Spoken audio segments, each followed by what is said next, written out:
Let's now bring on stage another interesting panel discussion. What I love about panel discussions is how it brings multiple perspectives under the same roof in such a short span of time. And that is the beauty of context and content. You see, when the context is set, then the content flows.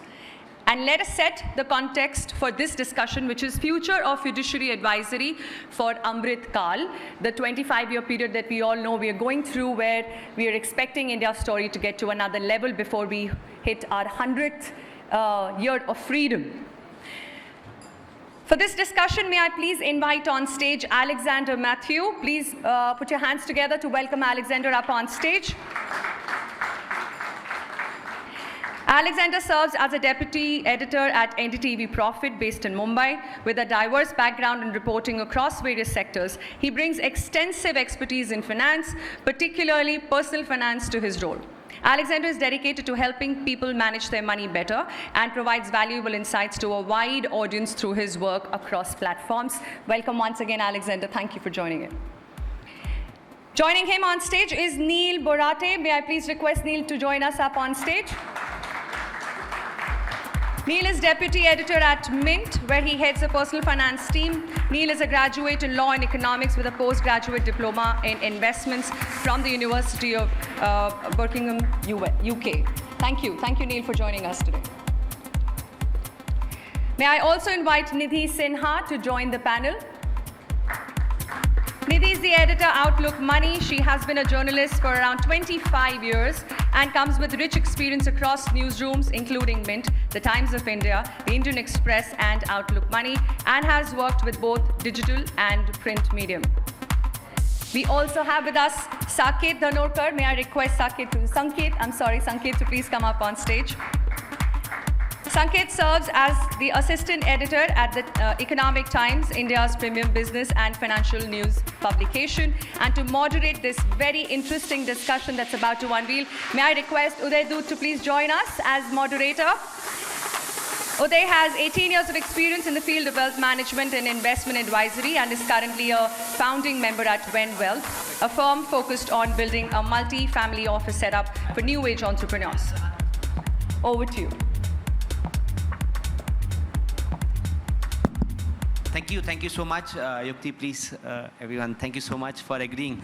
So this is a great opportunity. All my colleagues told me that I have a fantastic opportunity to ask questions to the folks from media. They keep asking questions, so I've been told to go very tough on them, give them very little time to ask questions, but they're all good friends, so we'll have a friendly chat. So let me start, Alex, with you. The first question I have in my mind, and we were discussing about this, right? You said that if you do a reel on 3 small cap funds which are doing well, you'll get so many views. But if you do something about serious long-term investing, you'll hardly get any views. So obviously communication preferences have changed or evolved. During such times, what are these changes that we need to keep in mind of how we are communicating with our investors and investors abroad? Broadly. Oh, you need to borrow mic there. Okay. Check. So unique for me because I've never been on this side of the table. I'm going to try and answer this question because I think, frankly, there is no easy answer, and we're constantly looking at content on an evolving basis. Even the reels that we produce in office, some of them work and some of them don't. There's no formula. The idea is to keep your message intact and to not take the easy route. It would be fairly easy for me to get up and say, this particular platform ranked these 3 small cap funds as the best performing, and these are, according to these individuals, the best to invest in. And I'm pretty sure that that would get more views than saying, how much of an asset allocation should you have on an ongoing basis and when should you correct it? Having said that, that doesn't mean that I take the easy route. And to your point, I don't think that you should be doing content purely from the perspective of getting views, because when you do that, that is a losing game. You don't craft your content only from the perspective of getting views. Of course, you got to maximize, but keep your message intact is what I would say. Okay. I would like all of you to think about what are changes, Neil, you have seen in consumer preferences around communication. I would like all of you to deliberate on this point. Yeah, so one big change that certainly we in the print media, we missed out on is how Gen Z think, what platforms they use, Instagram most prominently, and how story should be told to them. It is, done by influencers in ways that we sometimes think of as absurd, right? They dance, they have caricature, they do skits. And at some level, they're able to connect with especially that audience. So it's a big learning for us that we have to also adapt and change our methods of communication without resorting to the kind of clickbait, without resorting to misrepresentation of any kind. That is the challenge before us all. Okay. Yeah, so I'll just add to what Neil said. Of course, the digital medium is more popular. But of course, you don't start dancing and doing other things that Neil was mentioning when you become influencers. But I also have a word for the advisory community, because there are certain problems in terms of visibility, etc. And we keep complaining about influencers kind of, stealing the show, and there have been, we have seen cases where, retail investors had to face losses because of these, suggestions by influencers. But I hardly see the advisor community on the digital media. And why I'm saying that, because perhaps that is the next step in terms of, what you can do, how you can approach, how you can be more visible, because that might also add to the financial awareness of, look, here are genuine advisors, and then people might be able to make that difference between genuine advisors and what is not very serious. Okay. Nidhi, what I get from you, and you said keep the message intact. You said that you didn't, as in the challenges around this whole new media and how people want to be new media, you're saying that, hey, we should be in the new media. Sanket and any, if you want to deliberate on this, is that we want to be in the new media, but the new media, you have to behave and communicate in a certain way, which maybe because of regulation, maybe because of the kind of position that we want to hold as advisors, is not something that we might be very comfortable to hold on to. But still tell us, what is that position that you think we should hold in this new media? Like how do we think, and if anything else around that you want to add? My understanding is, and this is one thing influencers have been able to exploit really well. Advisors, there is this perception among the masses that financial advisory as a service is purely for the well-heeled. Okay? That it is not for the masses, it is not our game. They have exploited this very gap, this information gap. And I think it is something which advisors are better positioned to address. So if you can put yourself out there, participate, do content on social media, keep things very basic, just pure educational content, I think that can take you quite far. Okay, so basically the newer audience, etc., is seeing us, or our way of approaching things as more elitist, not necessarily for them as such, and which is why maybe there is no... That is why they relate more to the influencers. Okay, interesting. I just want to add a very small point, because of course, like Alex said, there are trending things, there are certain things that trend and certain do not. So we also, as a media group, we sometimes get very confused about what really you should do. But a lot of good content also does well. Long form content does well if it is done well, presented well. So there is a need to look at it overall. Okay, interesting point. Are there any specific changes over the last few years that you folks have made in your communication style, which has basically resulted in a positive feedback for you? Oh, I mean, okay, absolutely. Yeah. First of all, yeah. I've had the unique experience of working with an organization called Bloomberg Quint when it was starting out. And I was telling, I don't know who I was speaking to, but we did selfie interviews. We tried it for the first time, right? Where, the people who set this up said, okay, our journalists, our reporters only need to take a phone, they need a selfie stick, and they need a microphone, and we would be sent out to press conferences with this backpack that we would go to. I did the first interview with Ridham Desai, and we both didn't know what we were doing. We were staring at the camera, smiling and talking about the outlook for, I think, 2016. But I eventually also did an interview with Arundhati Bhattacharya. Again, we had no idea what we were doing. We were sitting in SBI Bhavan in the boardroom, and unfortunately, I had to ask her about slippages. And we're both smiling at the camera. This sweet lady is looking at the camera, and I'm saying, ma'am, Q3 slippages look worse than they were in the second quarter, and her face falls. So we realized that does not work for business news. We tried it out. Podcasts.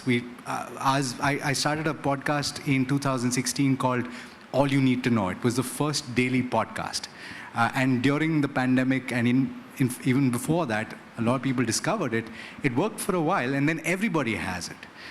You have vodcasts, which have come out as a platform. You have books that are written. You have various methods of communicating information. But ultimately, is that information what you think is relevant to the set of people that you're trying to cater to? And I think whether that is 100 people or 1 million people, again, going to the first point, what is the objective?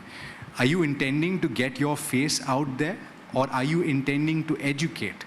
And also maybe alongside that, getting people to speak about the content that you're creating.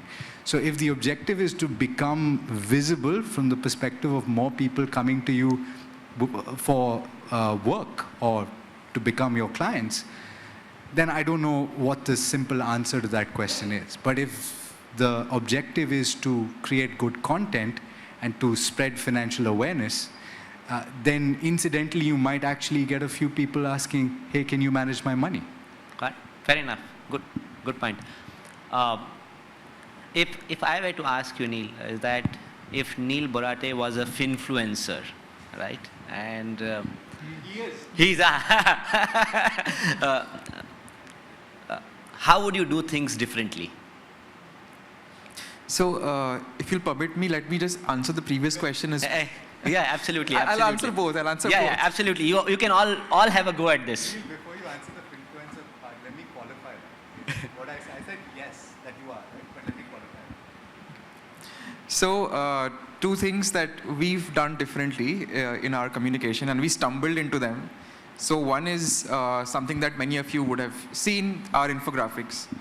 And we stumbled into it because initially we felt the infographic is part of a story, right? There's a story, and then this gives you that story in a graphical format. But we realized that actually people are getting the whole story by just looking at the infographic. And they don't have the time to actually go into the whole lengthy textual substance of it. And so that really became our hero product. Although I do hope that some of you actually click on the links and do read the whole story. That will help our subscriptions also, so please. The other thing is the Guru Portfolio series. So that's the one where we interview fund managers, seasoned equity investors and so on about their personal portfolios. So we stumbled into it in the pandemic. So Nidhi, I think you were there at that time. Nidhi is my ex-colleague, incidentally. And we stumbled into it because we felt that there's all this panic and fear all around.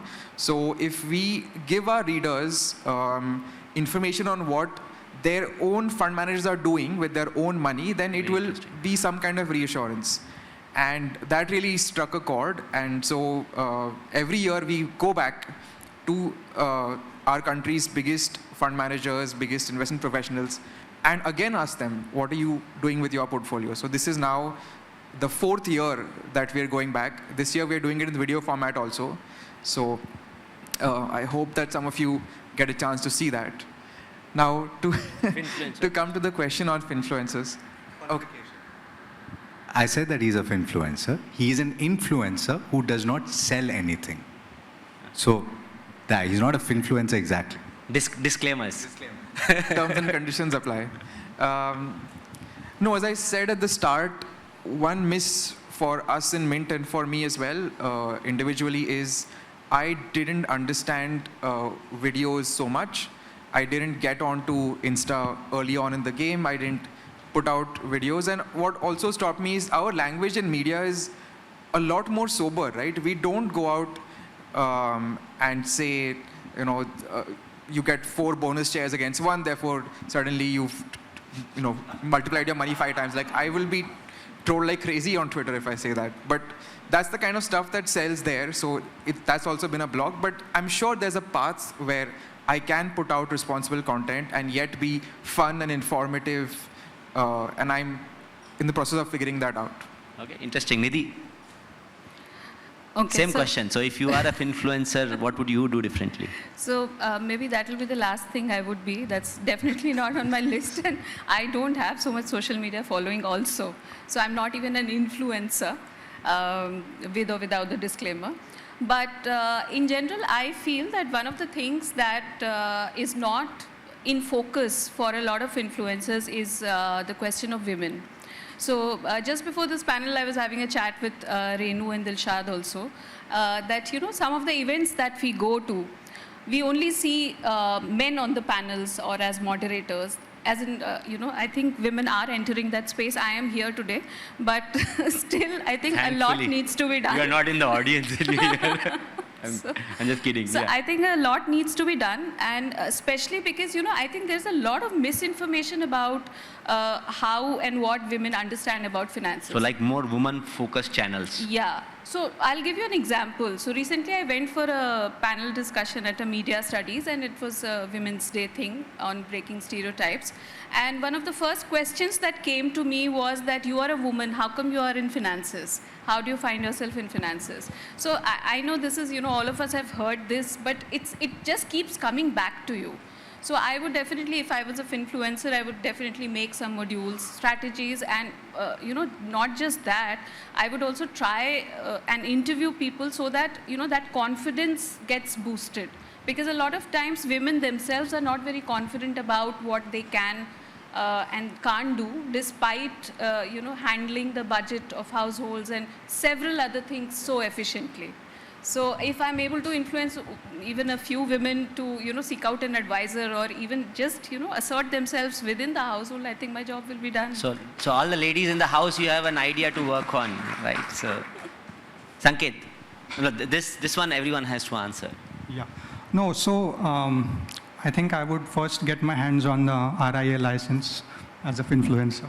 Okay. Yeah. I think that would do a whole lot of good to my credibility. But that aside, when we talk about influencers and the kind of content they are now putting forward, I think we have probably forgotten that when they started off, most of them started with a noble intention of putting up good educational content. Somewhere down the line, they acquired this cult status. I think that warped their sense of right and wrong.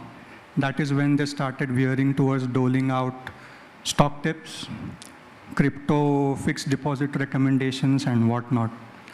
I think if I were to take up this role, I would keep my content very simple, educational, and that's it.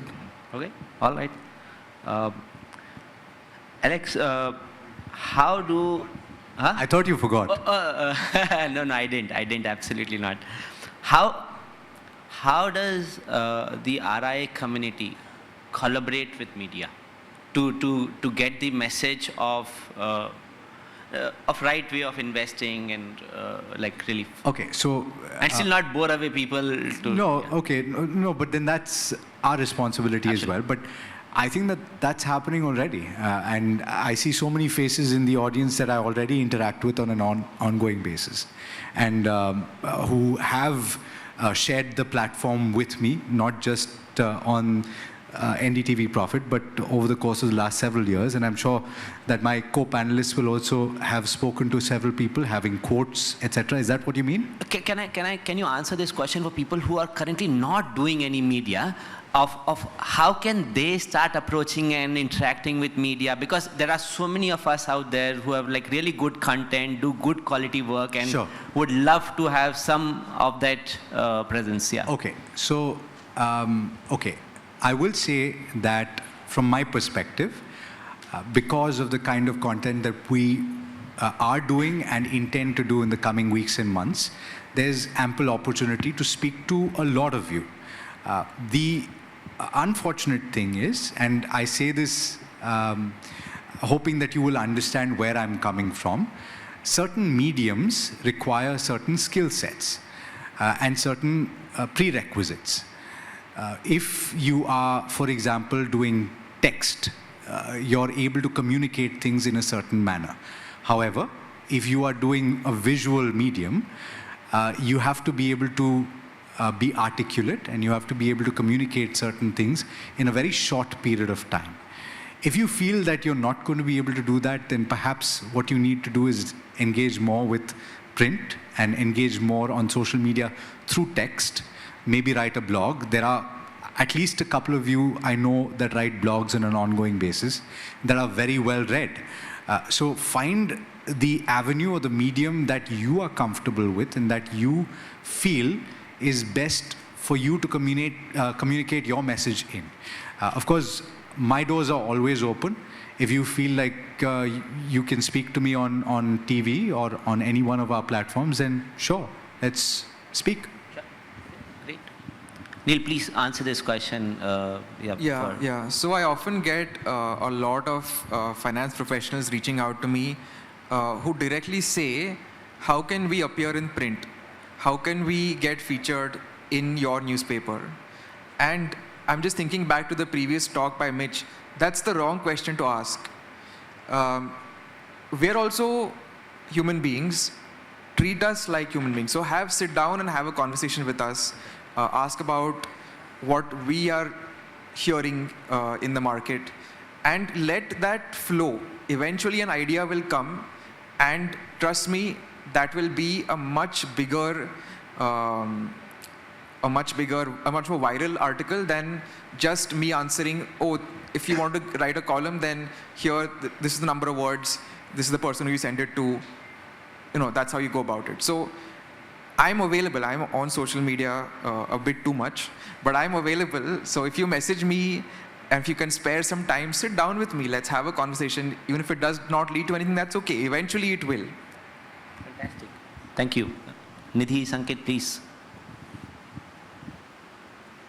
Okay.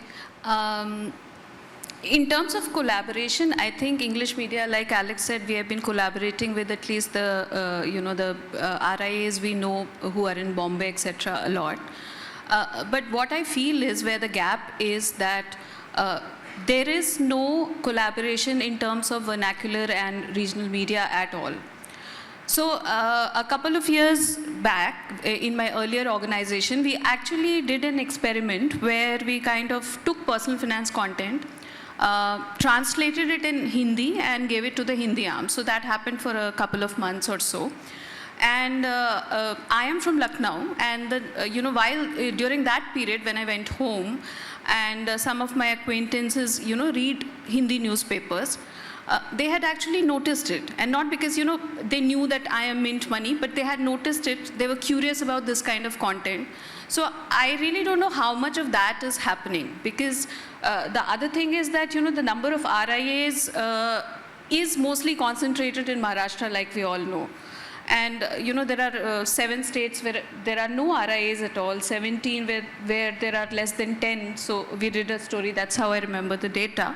So I feel that instead of just kind of approaching, like Neil was saying, that here how can I get my article in print, if the intention is to reach out to the masses, I think we have to move beyond the English media a bit also, and that might really help.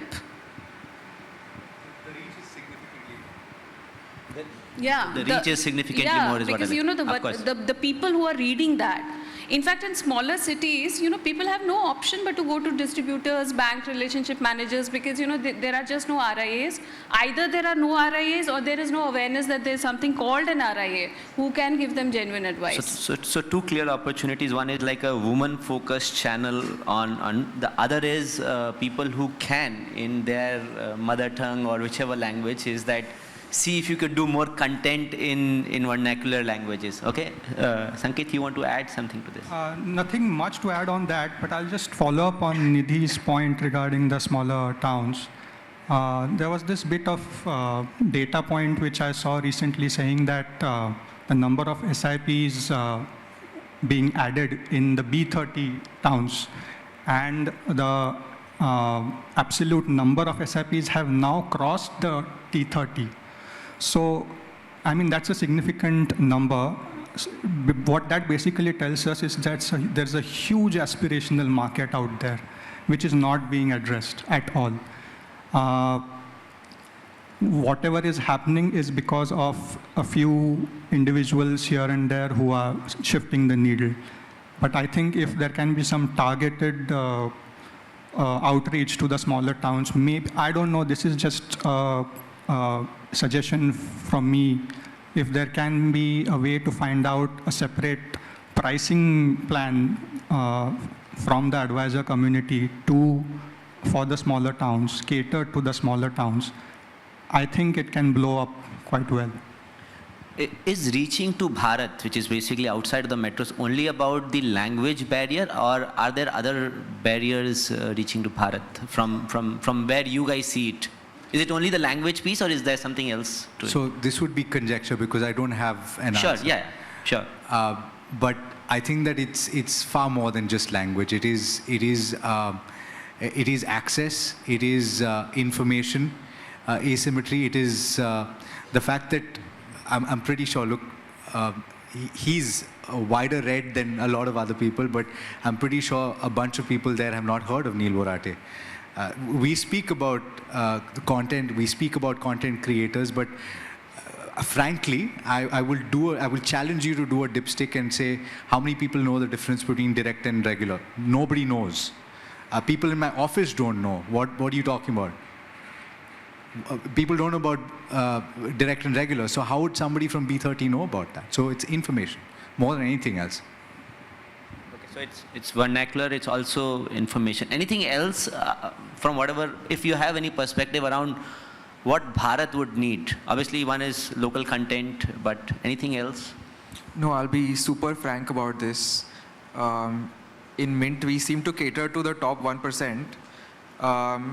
And that itself is such a huge market that, it's not so much been on our radar to reach out to wider Bharat.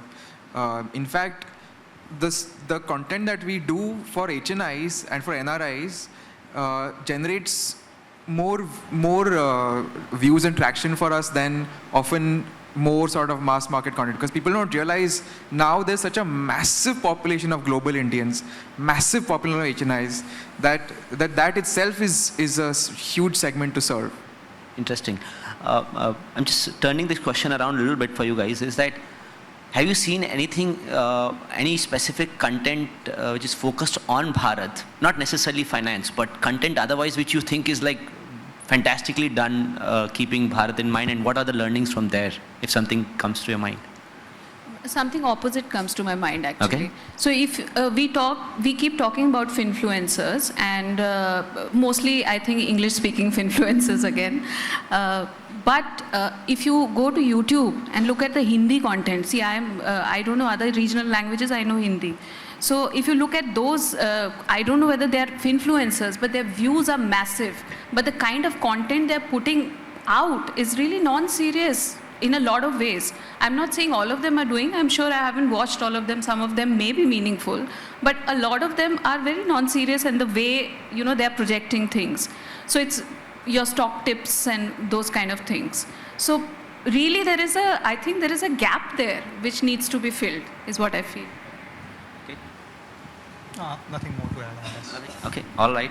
Okay, so let me now quickly turn this around on a couple of questions. One, if I were to give you guys a magic wand and make you, like, it's that Nayak movie of Anil Kapoor, like, I give you like a magic wand and tell you that, hey, you be a regulator. What is one change that you would bring? So you can choose the regulator that you want to be. You can choose the regulator you want to be, and one change that you would bring about. So I can cater to the room, or I can give you an honest answer. Honest answer. Honest answer. If I was catering to the room, I would say I would do away with the 3-year requirement for examination for the... Yeah? That sounds good, huh? Yeah. That sounds good. Okay, but honestly, I would, if I had to choose a regulator, I would be IRDAI. Okay. And I would overhaul the entire system, frankly. Okay. One specific change. The most recent one, which has to do with the selling of ULIPs as small cap plans. Okay. All right. Perfect. Neil. So I won't say SEBI because I'm sort of in a couple of working groups, and so I've said my piece there. But if I were, again, IRDA, there are 2 concrete changes that I would absolutely insist on. Number 1, disclose the XIRR in all life insurance policies, non-term ones, instead of the typical spiel about invest 1 lakh this year and get 5 lakhs after year 20. Right. The second, disclose the agent's commission. Let consumers know. Okay. Nidhi, go ahead, please. Yeah. For IRDA, I would completely agree with what Neil has said. And one more thing that I would like to add there is that, it has to come from the regulator, that insurance is about protection and not investment. So right now, the first thing is investment, and, protection is just an add-on. But life insurance protection is very, very important. And it needs to be sold as protection, which it is not happening right now. But I'll also add for PFRDA, I don't think many of them will take PFRDA, yes. Is that, of course, over the years, we have seen a lot of changes that PFRDA has been doing in terms of making NPS more flexible, etc. But one of the biggest things that I think is a problem is that still, the portion that gets annuitized, it gets invested in insurance annuities. So again, they need to really look at other products, or what is the best way to give a better option to the... So no higher incentives for distributors in NPS. You're not doing that. No worries, it's all right. I'm just kidding. Okay. Sanket, please go ahead. It seems my colleagues have given a bit of a reprieve to SEBI, so I'll just address that part. I feel, it's my belief that any regulations should be an enabler rather than a deterrent for the business. One change. Yeah. So, some of the diktats, regulations that have come through in the last 2-3 years and which have directly affected this room, I think have been heavy-handed. I think those need to be addressed, keeping in mind the gap in regulations in the other regulatory spaces, which is what my colleagues pointed out. Otherwise, it creates room for insurance agents to exploit, which they already do right now. So, and one of the things, I guess, is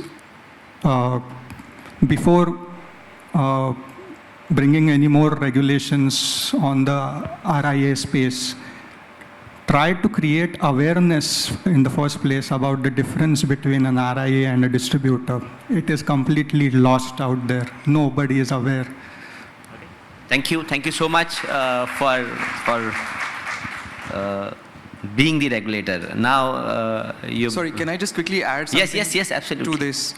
So over the past 6 months or so, we have in the SEBI working group for ease of doing business done a lot of work on this, and I just want to acknowledge the enormous amount of work and time that Vivek Rege and Renu Mahesh both have put into this. If both of them can just stand up for a minute, they've taken time out from their practice. Please, Vivek sir. Great job.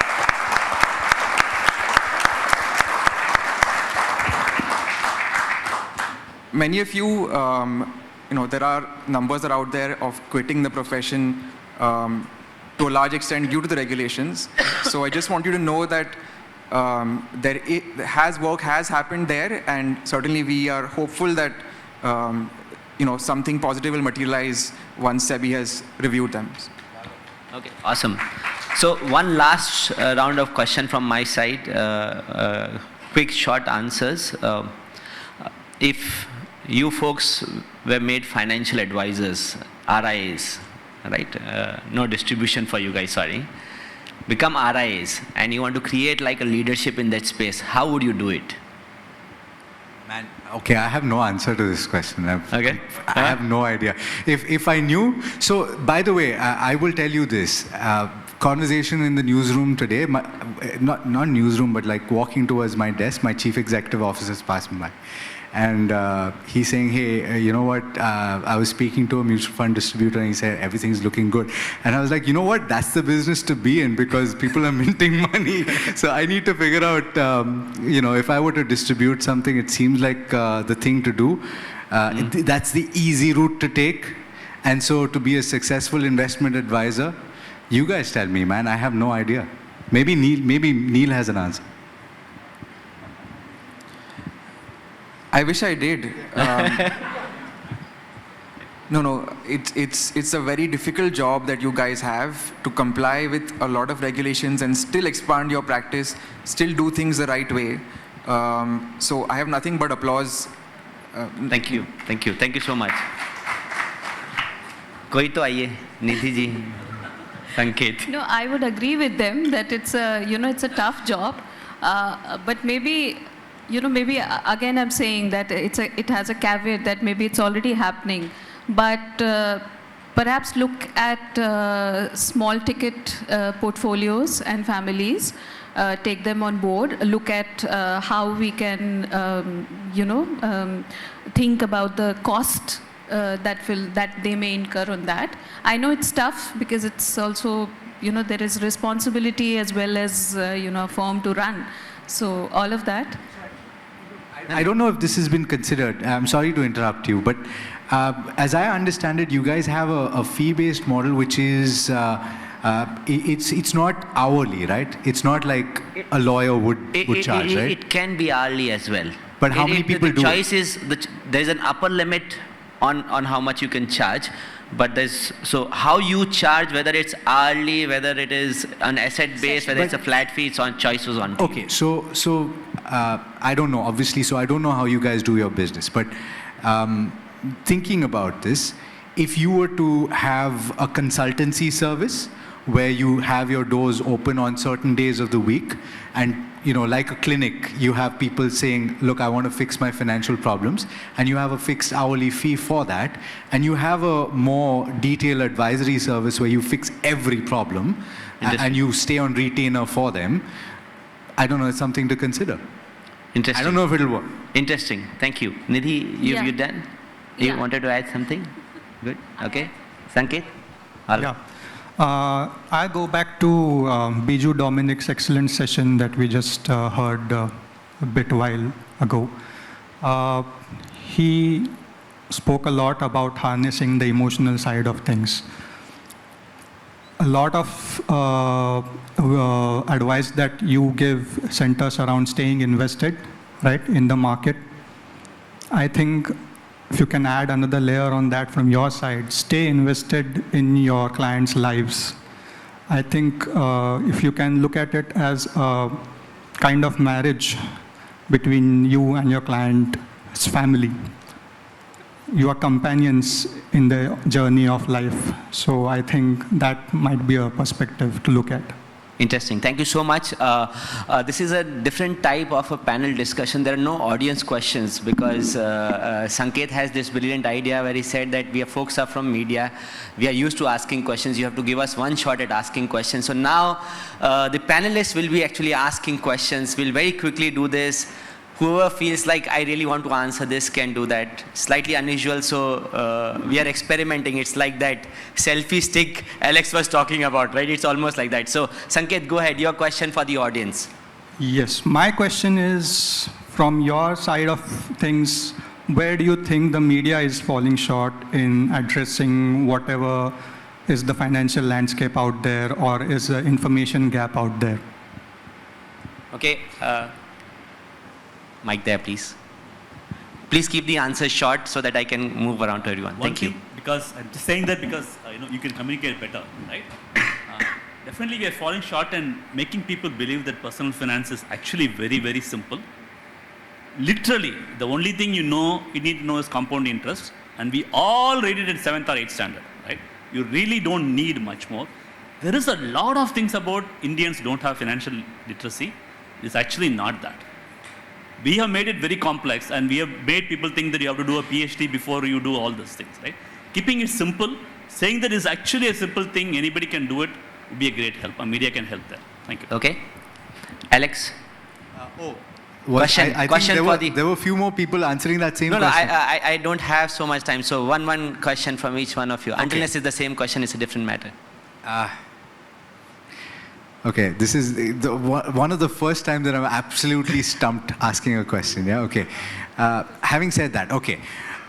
In short content, in short format content, do you think that there's a smart way to bridge the gap? We were talking about how not to pander to the masses and to stay true to your message. Do you think that there's a smart way to communicate what is right but still get the views?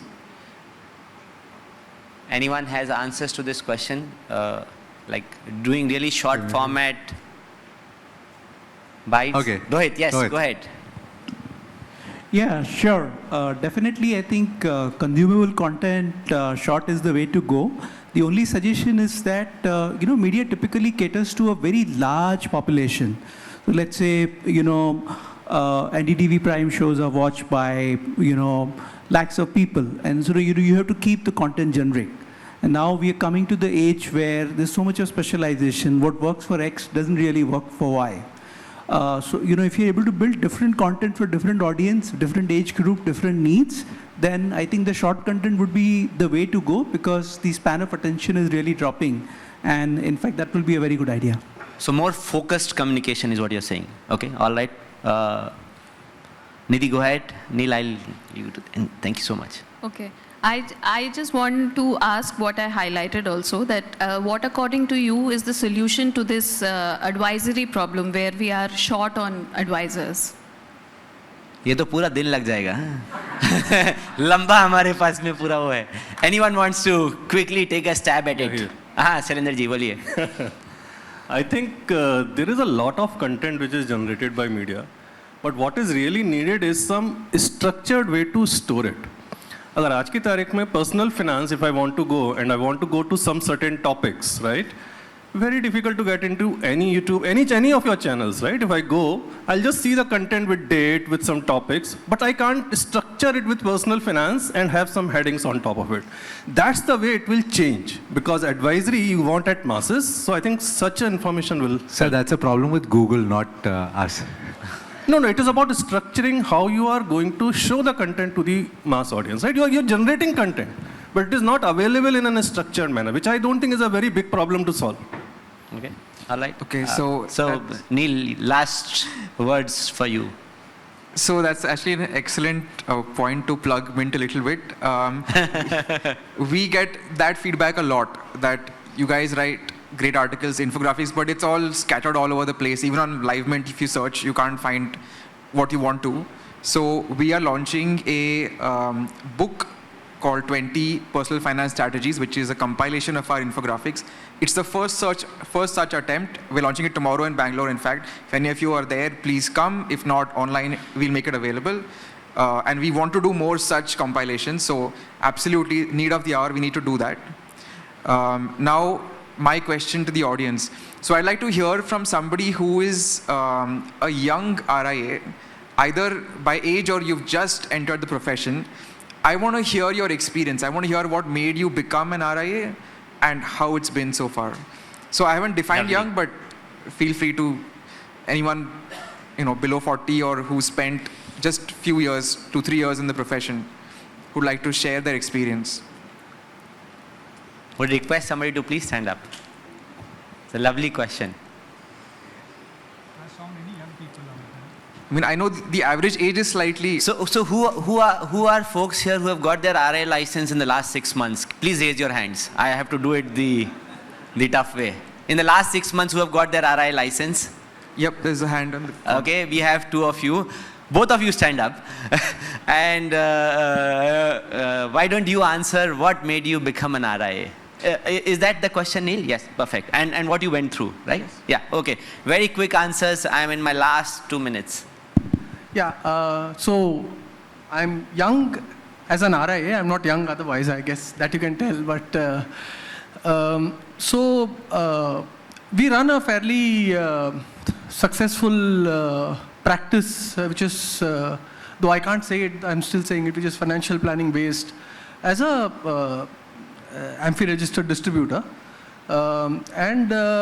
We've been contemplating this not now, but for at least the last 4 years to take up an RI license. And it's just something that we kept kicking down the road because of obviously the way the regulation was, and we were hoping for some. But we finally bit the bullet. When I say we, it's because me and my wife, we both run this practice together. So I am the RIA now, and the other business continues. Now, the reason why we finally agreed or decided to go for it is because we do think, honestly, though we do not get too many inquiries about people asking us for the RIA model, that's not the reason, but we still believe that this is possibly going to be the future. Okay? Because we do think that someday people will be rational and think that they can pay a percentage and get and pay for advice and treat us like doctors or treat us as experts and pay us accordingly. I mean, honestly, it's also in some way for us. Honestly, it's a method to future-proof our existing practice. We obviously intend to do it extremely diligently and honestly the right way, but it's a what you would call it's like a shot in the open sky right now. We really don't know what's going to come out of it. Great. That's what it is. Thank you. Can I have a mic there? Yes, thank you. Yeah. Hi. Yes, Tejas. So I think we've always been in an advisory mindset. It's just that we took long because our first attempt failed and we didn't go through a very good experience with the regulator. And we just attempted a second time. The reason for doing so is to offer the best of the both worlds. Not to say that one is right or the other one is wrong, but is also to give both options. If somebody does not genuinely fit into advisory mindset, then offer distribution. But today as we speak, I think about 70% of our clients are in advisory mindset. And I think the second factor is also paranoia about being in control of the pricing. Because tomorrow, if the AMFI or whoever is in charge of distribution decides to slash brokerages, then the mindset moves to an AUM lapping up game, which I don't want to be in. Okay, so thank you so much. Alex, Neil, Nidhi, Sanket, thank you so much. You guys have been fantastic panelists. I know you've been vulnerable coming on the other side. Thank you so much for this. All of you guys have been a fantastic audience. Thank you so much. Thank you. Thank you. Thank you.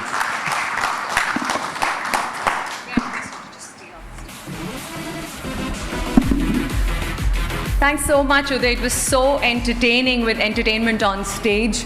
I really do want to thank you all for provoking very interesting thoughts about how we need to come out there and put ourselves out there, advisors, and especially women, given that that's clearly a gap that needs to be bridged, and how being vernacular can in fact work to our favor instead of sticking to English as the only way to reach out. And on that note, I also want to point out at a few people in the room who've made it to Mumbai for this event from all parts of the country to be a part of this event today and be a part of the learning community and hear you all. So may I have a show of hands of those who've traveled all the way to be a part of this event? A huge round of applause for all these amazing lifelong learners, because it takes a lot more commitment and effort to be that clear about what matters and then putting in the necessary effort. I think we have people from Guwahati and Bhubaneswar and all parts of the country, and that's amazing. Thank you once again, Alexander, Neil, Nidhi, Sanket, and Uday for moderating the discussion so well. May I please invite on stage Tarun Virani and Kavita Menon to offer a small token of appreciation on our behalf. Tarun and Kavita, can you please join us up on stage?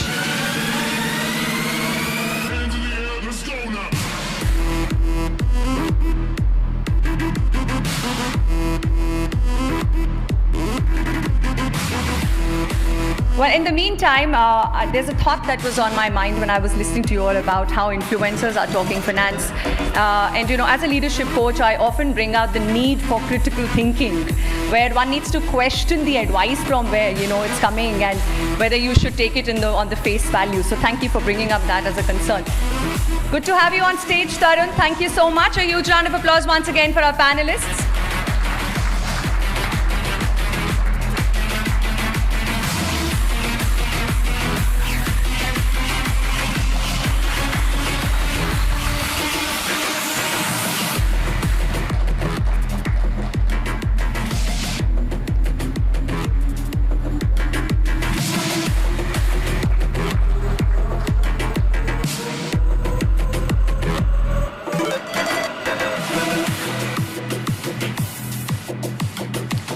Thank you once again.